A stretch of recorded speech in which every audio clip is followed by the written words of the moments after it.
రాజమహేంద్రవరం చంద్రబాబు చేసిన మోసాలకు ప్రజలే తగిన బుద్ధి చెబుతారని బీసీ సంఘాల ఉభయ రాష్ట్రాల జేఏసీ చైర్మన్ మార్గాని నాగేశ్వరరావు అన్నారు.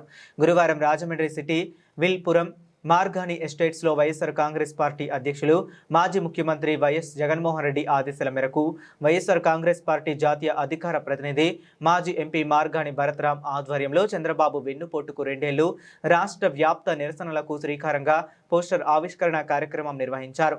ఈ కార్యక్రమంలో ఉభయ రాష్ట్రాల BC JAC chairman Margani Nageswara Rao, మాజీ శాసనసభ్యులు Rauthu Surya Prakash Rao, Rajahmundry parliament YSR Congress party coordinator doctor Shri Guduri Srinivas తదితరులు పాల్గొన్నారు. చరిత్రలో ఒక బీసీ ఎంపీ అయినటువంటి చరిత్ర ఎప్పుడూ లేదు. అటువంటిది ఆయన చేసిన పునాది వలన ఇవాళ మనకి మార్గాని భరతరామ్ గారు పార్లమెంట్ సభ్యులు అవ్వగలిగారు. అలాగే కష్టకాలంలో పార్టీ అంటూ ఉన్నదే అని నమ్మినటువంటి ఇక్కడికి విచ్చేసిన మా సోదరిమణులకి ఇచ్చేదంటే పొద్దున్న లెక్క ఎన్నో పనుల్లో ఉంటారు, కానీ పార్టీ కార్యక్రమం అనేటప్పటికి అన్నీ వదిలేసి ఇక్కడికి వచ్చేసిన మీ అందరికీ పేరు పేరున ఇక్కడ ఉన్నటువంటి వాళ్ళని ప్రత్యేకించి అటెండెన్స్ రిజిస్టర్ కూడా పెట్టాలి చైర్మన్ గారు. ఇచ్చేదంటే కష్టకాలంలో ఉన్న వాళ్ళు వచ్చేవాళ్ళు కంపల్సరీగా రిజిస్టర్లో వాళ్ళందరికీ పేరు పేరు నమస్కరించుకుంటూ వాళ్ళ 2 విషయాలు చెప్పి నేను ముగిస్తాను. కూటమి ప్రభుత్వం అధికారంలోకి వచ్చి 2 సంవత్సరాలు అయింది. 2 సంవత్సరాలు అయింది. ఎలాగొచ్చిందంటే ఏ ప్రభుత్వం అధికారంలోకి రావాలంటే మేనిఫెస్టోని చూస్తారు. మాకు ఇన్ని సౌకర్యాలు ఉంటాయా, మాకు ఇన్ని సౌలభ్యాలు ఉంటాయని వస్తాయి. మరి ఇవాళ ఈ కూటమి ప్రభుత్వం ఎటువంటి వాగ్దానాలు ఇచ్చిందంటే అసలు చెప్పింది ఏమీ కూడా చేయకుండా ఇవాళ మంచి ప్రభుత్వం అని చెప్పడం, ప్రజల్ని డైవర్షన్ చేస్తుంది. ఏ విధంగా డైవర్షన్ చేస్తుంది? గొడ్డల పార్టీ అంటుంది. గొడ్డల పార్టీ కాదు, నువ్వు ఎవరైతే అన్యాయం చేశాడో అరెస్ట్ చేయి, లోపల అంతేగాని పార్టీని డిమారలైజ్ చేద్దామని అనుకుంటే మాత్రం అది ఎట్టి పరిస్థితులు కూడా సాధ్యం కాదు. ఏం చేయాలంటే ప్రజల హృదయాల్లో చెరగని ముద్ర వేసినటువంటి మహానుభావుడు వైఎస్ఆర్. అటువంటి వైఎస్ఆర్ గారు 2 సార్లు ముఖ్యమంత్రి, 2 ఎమ్మెల్యేగా చేసిన అనుభవం నాకు ఉంది. ప్రజల్లో వైఎస్ఆర్ కాంగ్రెస్ పార్టీ నుంచి ప్రతి ఒక్కరిని కూడా చాలా గౌరవిస్తారు. ఎందుకు గౌరవిస్తారంటే చెప్పిన ప్రతి పని కూడా అమలు జరిపినటువంటి పార్టీ వైఎస్ఆర్ కాంగ్రెస్ పార్టీ.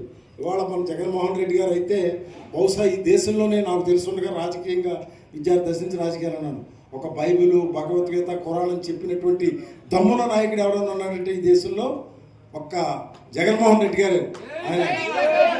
ఆయన అన్నాడు ఒక మాట, నా మేనిఫెస్టో నేను అత్యంత పవిత్రంగా చూసుకుంటూ ఒక భగవద్గీతగా చూస్తాను, ఒక బైబిల్గా చూస్తాను, ఒక ఖురాన్గా అలాగే అమలు జరిపాడు ఆయన. చెప్పలే కూడా అమలు జరిపాడు ఆయన. మరి ఇవాళ కూటమి ప్రభుత్వం అధికారంలోకి వచ్చి 2 సంవత్సరాల్లోనూ అమ్మ ఒడి ఎలాగా చంద్రబాబు నాయుడు గారు 4వసారి ముఖ్యమంత్రి, అమ్మ జగన్ గారు అయితే ఒకటి ఇచ్చారు అమ్మ ఒడి. మీ ఇంట్లో ఎంతమంది పిల్లరమ్మా? మేము 1, 2, 3, 3, 5, 15, 45,000 ఇస్తానమ్మా అన్నాడు. అసలు ఒక్క అమ్మఒడి అమలు జరిపిందే లేదు. ఇంకా పెన్షన్స్ అంటారా, బడుగు బలహీన వర్గాలకు 50 సంవత్సరాలు నిండిన వాళ్ళందరికీ కూడా ఇస్తానని చెప్పాడు. అసలు ఈ 2 సంవత్సరాలు ఉన్న పెన్షన్లు 6 లక్షలు తీసేశారు. అసలు కొత్త పెన్షన్లే లేవు. ఇలాగ ఒకటి కాదు, ఇంకా నిరుద్యోగ యువతను అయితే పాపం ఎన్నో ఆశలతో ఉన్నారు. మీరు మీరు నిరాశ చెందకండి, నేను రాగానే నిరుద్యోగ వృత్తి అన్నాడు. చెప్పి మోసం చేయడంలో ఆయన తిట్ట. ఇవాళ 2 సంవత్సరాలు అయిపోయింది. ఈ 2 సంవత్సరాల్లో ఆయన చేసినటువంటి ఈ యొక్క మోసపూర్తి కార్యక్రమానికి మన నాయకుడు జగన్మోహన్ రెడ్డి గారు, ప్రజలందరూ కూడా ఇవాళ యావత్ మన టీవీలు చూస్తుంటే ప్రతి చోట కూడా ప్రజలు తండోపతండాలకు వచ్చారు. ఎందుకు వస్తారంటే నిరాశ నిస్పృహ ఉంటేనే వస్తారు రోడ్డు మీదకి. మనం చెప్తే బలవంతంగా రారు. అలాంటిది వచ్చి అందరూ కూడా తమ నిరసనని రోడ్లెక్కి ఈ కూటమి ప్రభుత్వం 2 ఏళ్ల పాలనలో చేసిన మోసాలను ప్రజలందరి దగ్గర తీసుకెళ్ళగలుగుతున్నారు. ప్రజలు ఏంటంటే పొద్దున్న లెగితే ఎవరి కష్టాలు ఎవరి బాధలు ఉంటారు, కానీ వాళ్ళు జ్ఞాపకం చేయాలి. ఇదిగో ఆ రోజు మేనిఫెస్టో ఇలా ఇచ్చారని అంటే అది వాళ్ళ యొక్క ఆగ్రహం ఓట్ల రూపాన్ని రేపు పొద్దున్న చూపిస్తారు. చూపించి మళ్ళీ జగన్మోహన్ రెడ్డి గారిని ముఖ్యమంత్రిగా ఎన్నుకునేటువంటి రోజు రాబోతుందని చెప్పి కూడా మన పార్టీ శ్రేణులందరికీ కూడా తెలియపరుచుకుంటూ మరి ఆయన ఇచ్చిన ప్రోగ్రాన్ని మనం ఇప్పుడు రోడ్డు మీద మన పార్టీ ఆఫీసు ముందు రోడ్డు మీదకి వెళ్ళి ఒక 10 నిమిషాలు నిరసన కార్యక్రమాలు కూడా తెలియపరుద్దామని చెప్పి తెలియజేసుకుంటూ మన రాజమండ్రి నియోజకవర్గ పార్లమెంటు ప్రెసిడెంట్ శ్రీ గూడూరి శ్రీనివాస్ గారు. వైఎస్ఆర్ కుటుంబ సభ్యులందరికీ పేరు పేరున నమస్కరిస్తూ పార్టీ పెద్దలు మాజీ శాసనసభ్యులు రౌతు సూర్యప్రకాష్ రావు గారికి, పెద్దలు శ్రీ మార్గా నాగేశ్వరరావు గారికి, మిగతా నాయకులందరికీ కూడా నమస్కరిస్తూ ఈరోజు మనం వెన్నుపోటుకు 2 ఏళ్ళు అనే కార్యక్రమాన్ని చేపట్టాం. అంటే అరిచేతిలో వైకుంఠం చూపించి అందరికీ నీకు 15,000, నీకు 15,000, నీకు 15,000 ఆయన ఇస్తున్నది ఒక్క పెన్షన్ తప్ప మనం ఇచ్చిన పథకాలు ఏది ఒకటి కూడా అమలు జరపలేం. ప్రజలంతా కూడా ఆశాజీవులు. ఆయన అరిచేతిలో వైకుంఠం చూపించి మిమ్మల్ని అందరినీ పైకి తీసుకెళ్తానని చెప్పి డబ్బు సంపద సృష్టిస్తాను అని చెప్పాడు. ఏం సృష్టిస్తున్నాడు? ఇప్పుడు అప్పులు, రోజుకి ప్రతి వారం అప్పులు చేస్తున్నాడు. అప్పుల అప్పారావులా తయారయ్యాడు.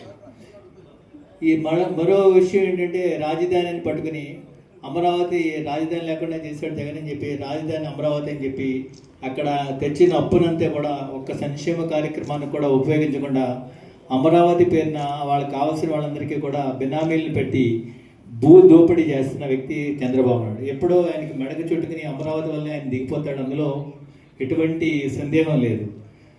మరో విషయం ఏంటంటే, మళ్ళీ మాట్లాడితే మన మీద బురద జల్లుతున్నాడు. గొడ్డల పార్టీ అండి. గొడ్డల పార్టీ ఎవరిది బాబు? ఆయన వివేక హత్య కేసులో హత్య జరిగినప్పుడు ఉన్న ముఖ్యమంత్రి ఎవరు? నువ్వే. ఎందుకు దర్యాప్తు చేయలేదు? అంటే నువ్వు ఎదుటి వాళ్ళని దూషించడానికి ఒక ఆయుధంగా ఉపయోగించుకోవడానికి చూస్తున్నావు తప్ప నువ్వు ముఖ్యమంత్రిగా ఉన్నప్పుడు జరిగిన హత్యలో నువ్వెందుకు స్పందించలేదు? అది నీ తప్పు. అది నువ్వు ఎప్పుడు కూడా గొడ్డల పార్టీ అనుకో. గొడ్డలి పరశురాముడి దగ్గర కూడా ఉంది. పరశురాముడు ఇలాంటి దుర్మార్గులందరినీ కూడా అరికాడు. అలాంటి పరశురాముడే మా జగన్మోహన్ రెడ్డి. ఎప్పుడైనా నీకు ఆయన చేతిలోనే ఈ గొడ్డలతోనే మీ పార్టీకి శిరచ్ఛేదం జరుగుతుందని చెప్పి గట్టిగా చెప్తున్నాను. వెన్నుపోటు నీకు అలవాటైపోయింది. నువ్వు కాంగ్రెస్కి వెన్నుపోటు పడితే తెలుగుదేశంలోకి వచ్చావు. తెలుగుదేశంలో మీ మామగారికి వెన్నుపోటు పడిచావు, మీ బావగారికి వెన్నుపోటు పడిచావు హరికృష్ణకి. అలాగే అదేవిధంగా మీ తోడళ్ళకి వెన్నుపోటు పడతావు. ఈ వెన్నుపోటు అనేది నీ నరాల్లో జీర్ణించిపోయింది. మేము ఇప్పటి నుంచి నిన్ను వెన్నుపోటు తెలుగుదేశం పార్టీ నేతగానే గుర్తిస్తాం.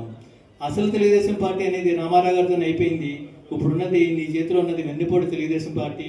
ఇక నుంచి మేమంతా కూడా వెన్నుపోటు తెలుగుదేశం పార్టీ నేతగా నేను గుర్తిస్తున్నాం.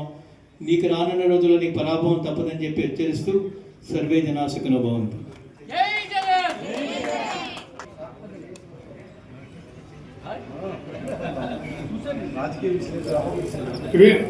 విచ్చేసిన పెద్దలు మాజీ శాసనసభ్యులు రౌతు సూర్యప్రకాశ్రావు గారు, అట్లాగే మన పార్లమెంటరీ నియోజకవర్గ కన్వీనర్ శ్రీ డాక్టర్ గోడూరి శ్రీనివాస్ గారు, విచ్చేసిన వైఎస్ఆర్ బంధువులందరికీ కూడా నా హృదయపూర్వక నమస్కారాలు.